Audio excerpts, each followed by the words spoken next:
अस्सलाम वालेकुम नाज़रीन, मैं हूं एडी मलिक और आज मैं आपको एक बड़ी ब्रेकिंग न्यूज़ देने वाला हूं। जो लोग ये कहते सुबह शाम दोपहर इसी चीज़ का ढिंढोरा पीट रहे थे कि ज़हीर और शब्बीर को सज़ाए मौत से अब कोई नहीं बचा सकता, तो आज उन झूठे और उन मुनाफिकों को मैं ये बताना चाहता हूं कि आज उसी ज़हीर और शब्बीर की सिटी कोर्ट अदालत में ज़मानत मंजूर कर ली गई है।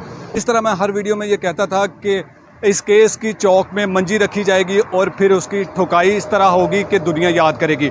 आज वो दिन आ चुका है, आज वो तारीखी दिन आ चुका है कि आज इस केस की जो मंजी है वो चौक में रख दी गई है। अब इसकी ठुकाई होना बाकी रह गई है। तो पेशरफ्त हुई है और मैंने गुज़श्ता रात को जो वीडियो अपलोड की थी मैंने उसमें बता दिया था कि सुबह जो अदालत में कार्रवाई होगी उसके बाद फिर जो फैसला आएगा फिर उसके बाद जो केस का रुख है वो बिल्कुल तब्दील हो जाएगा।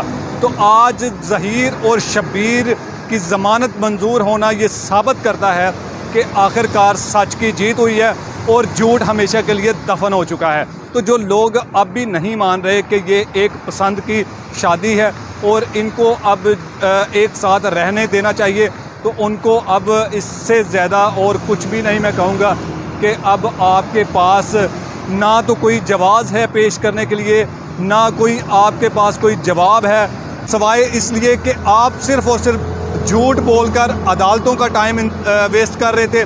आपने अवाम को गुमराह किया, आपने अवाम का टाइम ज़ाया किया, आपने लोगों के जज्बात को मजरूह किया और आखिरकार वही हुआ जो हम पहले दिन से कह रहे थे कि आखिरकार इस केस में इन तमाम झूठे लोगों की जो ठुकाई होगी वो तारीखी होगी।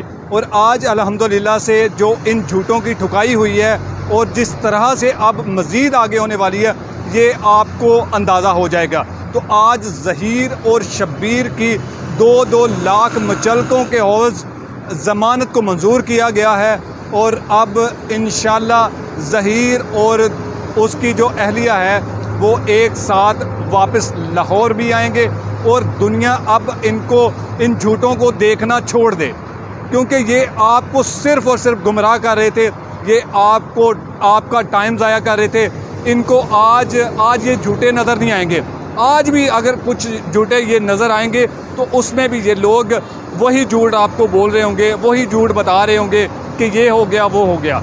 लेकिन मैं आज फिर कह देता हूँ, मैं आज उस जो ज़हीर के ससुर साहब हैं उनसे मैं ये रिक्वेस्ट कर देता हूँ कि अब भी आपके पास वक्त है, अब भी आप एक बड़ा फ़ैसला कर लें और इन बच्चों की खुशी को तस्लीम कर लें, इससे पहले कि बड़ी अदालत में आप जाएं और फिर बड़ा ज़नाटेदार थप्पड़ आपको पड़े तो फिर उसके बाद आपको मिलना कुछ भी नहीं है।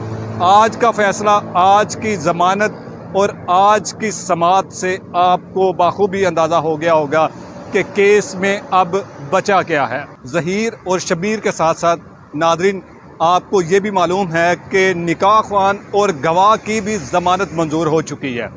आज अल्हम्दुलिल्लाह से जो हमारे 4 लोग जो इस बदमाशी की वजह से कराची की जेलों में सड़ रहे थे, आज वो अल्लाह ताला ने हक़ और सच की जो फ़तह है वो हमें हक़ और सच की फ़तह से हमें हमकिनार किया है। और झूठों को मैं कहता हूँ कि झूठों को अब अपने मुंह पर आप चपेड़े मारनी चाहिए। उन झूठों को मैं तो कहता हूँ कि कोर्ट में ना अब मुझे तो ऐसे महसूस हो रहा है कि कोर्ट में अब एक मातमी जुलूस निकल पड़ा है जो सिर्फ़ और सिर्फ अपने मुंह पर चपेड़े मार रहा है और उनका एक ही ढिंढोरा है कि ये आखिर क्यों हुआ। तो होना तो बिल्कुल वही होता है जो मंजूर खुदा होता है। आप लोगों के पास कुछ था नहीं और आज अल्हम्दुलिल्लाह अल्लाह ने हक़ और सच की फ़तह दी है, हक़ और सच की फ़तह हुई है और झूठ हमेशा के लिए दफन हो गया। मज़ीद अपडेट के लिए मैं ज़रूर आपकी खिदमत में हाज़िर हूँगा। अब तक के लिए ये बड़ी खबर थी जिसके बारे में मैंने आपको आगाह किया। अल्लाह हाफ़िज़।